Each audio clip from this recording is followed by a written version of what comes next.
Students, आपका आखिरी question बाकी है। Question number 5, give examples of polynomials p x, g x, Q x, are x which satisfy the division algorithm and. देखिए, degree p x Q x, degree Q x, degree r x बराबर होने चाहिए, degree r x 0 होना चाहिए। इन सब का मतलब समझिए आप। देखिए, पहले तो आपको ये पता होना चाहिए कि ये जो पी एक्स है, जी एक्स है, क्यू एक्स है, आर एक्स है, ये किसको कहा जाता है इनके अंदर। इसी प्रकार हिंदी मीडियम का है, बहुपदों मतलब कि पॉलिनोमियल को बहुपद कहा गया है। P x, Q x, g x और आर एक्स के ऐसे उदाहरण दीजिए जो विभाजन एल्गोरिथम को संतुष्ट करते हों, मतलब कि डिवीजन एल्गोरिथम, इसका मतलब ये है इंग्लिश मीडियम वालों के लिए। तो अब हम क्या करेंगे, देखिए इसमें घात पी एक्स, इसमें क्या लिखा गया था, डिग्री। जैसे कि हमने यहाँ पर लिख भी दिया है कि डिग्री का मतलब है घात। तो डिग्री पी एक्स और डिग्री क्यू एक्स, इनके घात क्यू एक्स दोनों बराबर आने चाहिए। फिर इसी प्रकार इसके अंदर 3 पार्ट हैं। तो हम पहले एक बार ये समझते हैं कि P x, g x, Q X और आर एक्स किन को बोला जाता है। देखिए, मान लीजिए हम भाग का सवाल कर रहे हैं। एक बार 7 अंदर हमने लिख दिया और 2 बाहर लिख दिया। तो अब हम इसको भाग करेंगे, 2 तिया 6 आ गया, 3 ऊपर लिख दिया, शेषफल हमारा कितना बच गया, 1। तो भाग वाले सवाल के अंदर जो ये अंदर वाली संख्या होती है, अब देखिए हमने इसको नीले अक्षरों में लिख दिया है, 7 है। और यहाँ पर भी आप देखेंगे पी एक्स है, यानी कि अंदर वाली संख्या को हम पी एक्स बोलते हैं। ये वाली संख्या है जो पी एक्स और 7, यानी कि हमारा पी एक्स कौन आ गया, 7 आ गया। फिर आपने ग्रीन कलर में देखा, हरे रंग में क्या देखा, 3 है, यानी कि हम इस संख्या को क्यू एक्स बोलेंगे विभाजन एल्गोरिथम के दौरान। फिर आपने देखा ये 2 है, जी एक्स, इसको जी एक्स बोलेंगे। और जो यहाँ पर आपका शेषफल बच गया, रिमाइंडर, इसको हम क्या बोलेंगे, आर एक्स। आपने इसके अंदर एक बात समझ लेनी है कि अंदर वाली संख्या को पी एक्स बोलेंगे, आपने सिर्फ इस बात को ध्यान में रखना है। इस संख्या को हम, यानी कि इस संख्या को जी एक्स बोलेंगे। बाहर वाली संख्या को, यानी कि भागफल, इसको क्या बोलेंगे, हम क्यू एक्स बोलेंगे। और जो यहाँ पर रिमाइंडर यानी कि शेषफल बच जाता है, इसको आर एक्स। बस इन्हीं बातों को ध्यान में रखते हुए हम इन क्वेश्चन को करेंगे।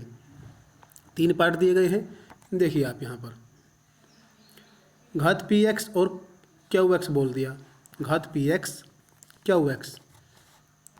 पी एक्स कहाँ पर दिखा आपको, ये रहा पी एक्स, और क्यू एक्स ये है। इसने बोला है कि जो पी एक्स है और क्यू एक्स है, दोनों की घात एक जैसी होनी चाहिए, यानी कि डिग्री। अब हो सकता है कई बच्चों को डिग्री का ना पता हो, डिग्री या घात हम उसको कहते हैं। देखिए आप, जैसे आपने देखा x देखा, ये x की 3 है, ये x के ऊपर जो भी संख्या होगी हम उसे घात कहेंगे, डिग्री कहेंगे। अब इसके अंदर देखेंगे आप 2 है, ये डिग्री है, इसकी घात है। अब इसके अंदर आपने देखा x है, कुछ नहीं लिखा, वहाँ पर क्या होता है, 1 लिखा होता है। तो इस प्रकार इसकी घात कितनी हो गई, 1 हो गई। अब 2 देखिए, यहाँ पर 2 के साथ x वाली संख्या ही नहीं है, इसलिए इसकी घात क्या होगी, 0 होगी। कम से कम x लिखा होना ज़रूरी है। x हो सकता है, y हो सकता है, t हो सकता है, कुछ भी संख्या हो सकती है। तो उसे हम, जो उसके ऊपर संख्या होती है उसे घात कहेंगे। इसी प्रकार एक आध एग्जाम्पल और आप देख सकते हैं। जैसे t वाली संख्या देखेंगे आप, t के ऊपर आपने इसके अंदर देखा 2 है, तो ये इसकी डिग्री यानी कि घात है। 4 देखा आपने t की 4 के आगे जो 2 लिखा है इसको ध्यान नहीं करना है, ऊपर लिखी संख्या को देखना है आपने, वही घात होती है।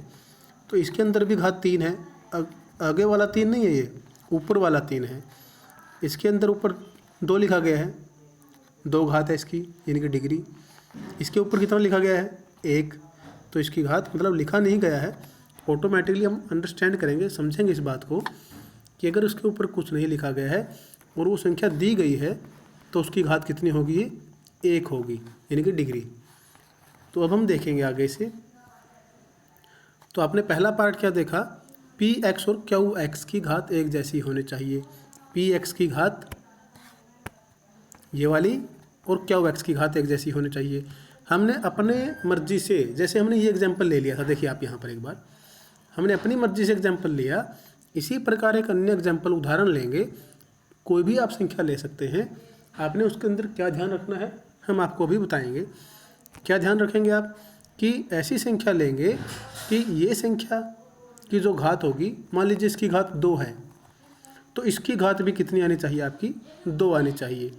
ये बात मैं आपको कह रहा हूँ। तो अब देखिए एक उदाहरण लेते हैं।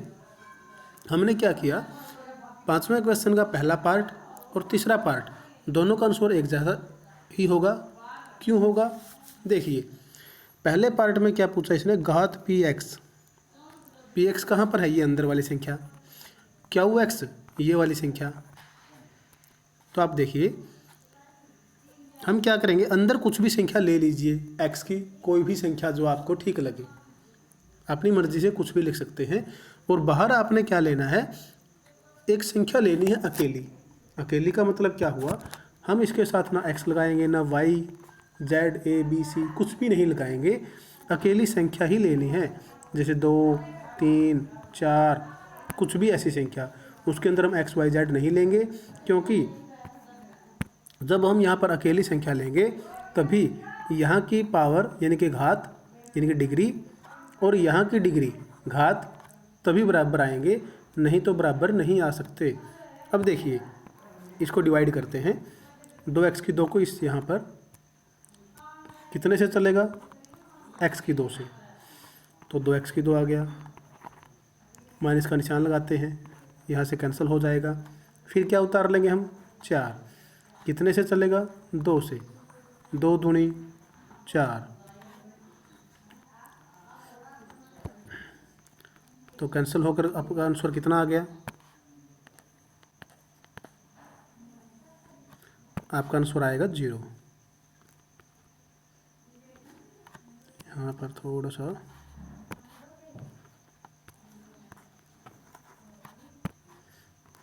चार है, फिर से 4 और 0। तो ये करने के बाद अब देखिए इसके अंदर घात जो थी, ये घात देखेंगे आप 2 है, बड़ी से बड़ी घात, और इसके अंदर भी बड़ी से बड़ी घात कितनी है, 2 है। तो इसीलिए आपने देखा, आप फिर से बोल रहा हूँ मैं आपको, अंदर आप कोई भी संख्या ले सकते हैं, बाहर सिर्फ आपने एक ऐसी संख्या लेनी है जिसके साथ कोई भी एक्स वाई जेड हम नहीं लिखेंगे, यानी कि वेरिएबल चर नहीं लिखेंगे।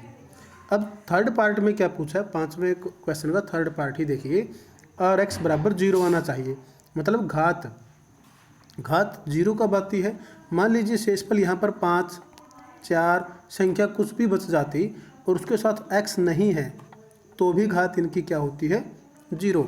और इस क्वेश्चन के अंदर तो हमारा वैसे भी आप देख सकते हैं रिमाइंडर जो आया है, यानी कि जो शेषफल आया है यहाँ पर, ये कितना आया है आपका, 0 ही आया है। तो इस प्रकार इसकी घात, यानी कि पहला क्वेश्चन में भी यही करेंगे, पहले क्वेश्चन के लिए भी यही उत्तर है और थर्ड पार्ट के लिए भी यही उत्तर है अपना। तो आप अलग अलग नहीं करेंगे, क्वेश्चन नंबर फर्स्ट और थर्ड लिखकर इस प्रकार कॉपी में उतार लेंगे। अब है हमारा सेकंड पार्ट इसका, क्योंकि इसके अंदर 3 पार्ट हैं। अब क्या बोला इसने, देखिए घात क्यू एक्स और आर एक्स, क्यू एक्स और आर एक्स यानी कि degree Q x are X. देखिए क्यू एक्स कहाँ पर है, ये रहा, और आर एक्स ये रहा हमारा। तो हमने क्या करना है, इन दोनों यानी कि ये दोनों संख्याओं की घात यानी कि डिग्री एक जैसी करनी है। देखिए जब भी हमें इस तरह की संख्या बोलेगा, यानी कि इसकी घात और यहाँ पर जो संख्या आएगी उसकी घात अगर बराबर करनी है, तो उसके लिए एक रूल आपने ध्यान रखना है।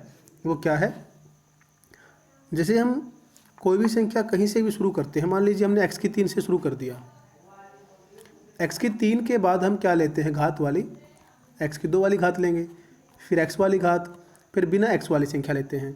तो आपने यहाँ पर क्या देखा, x की 3 ले लिया, लेकिन x की 3 के बाद हमने x की 2 वाली घात नहीं ली, यानी कि डिग्री नहीं ली हमने। वो कहाँ पर ले ली? वो बाहर ले ली। तो अभी हम इस क्वेश्चन के अंदर भी यही करेंगे, और आप भी अगर इससे अलग संख्या लेना चाहते हैं तो आप ले सकते हैं।